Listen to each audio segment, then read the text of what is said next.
भक्ति करना तो बुढ़ापे का काम है। बोले जब राम की जगह लाम लाम निकलेगा तो फिर कैसे भक्ति करोगे? कर पाओगे? मुंह में दांत नहीं और जो है चले तुम भक्ति करने। जब राम की जगह लाम लाम होगा तो फिर क्या भक्ति करोगे?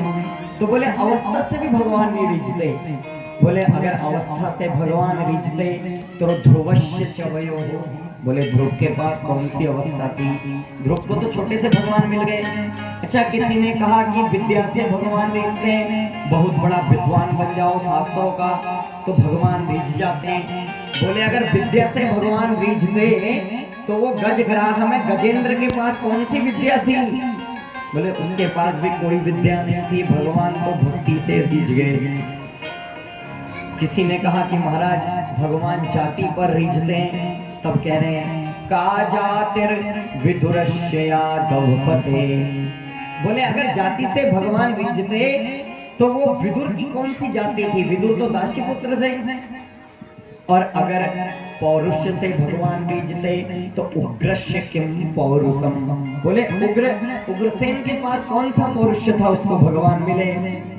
अब बोले अगर कोई कहे कि बड़ा सुंदर दिखने से भगवान रिझते हैं तो सुंदर दिखने से तो संसार रिझ सकता है, लेकिन भगवान सुंदरता पर भी नहीं रिझते। बोले कुब्जाया कि मुनाम रूप अधिकम। बोले कुब्जा के पास कौन सा रूप था जिसको भगवान मिल गए? तीन तीन जगह से टेढ़ी थी कुब्जा, लेकिन भक्ति थी तो भगवान उसको मिल गए। और उग्रस्य किम पौरुषम किम तत्सुदाम्नो धनम। बोले अगर भगवान बहुत पैसे वाले को मिलते तो बोले बताओ भला सुदामा के पास कौन सा धन था? सुदामा को भगवान कैसे मिल गए? तो बोले भगवान कैसे मिलते हैं? तो बड़ी सुंदर बात कही, भक्त्या तुष्यति केवलम न च गुणे भक्ति प्रियो माधवः। बोले भगवान न विद्या से रिझते हैं, न पौरुष से रिझते हैं, न आचरण से रिझते हैं, न जाति से रिझते हैं, न धनवान लोगों से रिझते हैं। भगवान केवल भक्त्या तुष्यति केवलम न च गुणैः भक्ति प्रियो माधवः।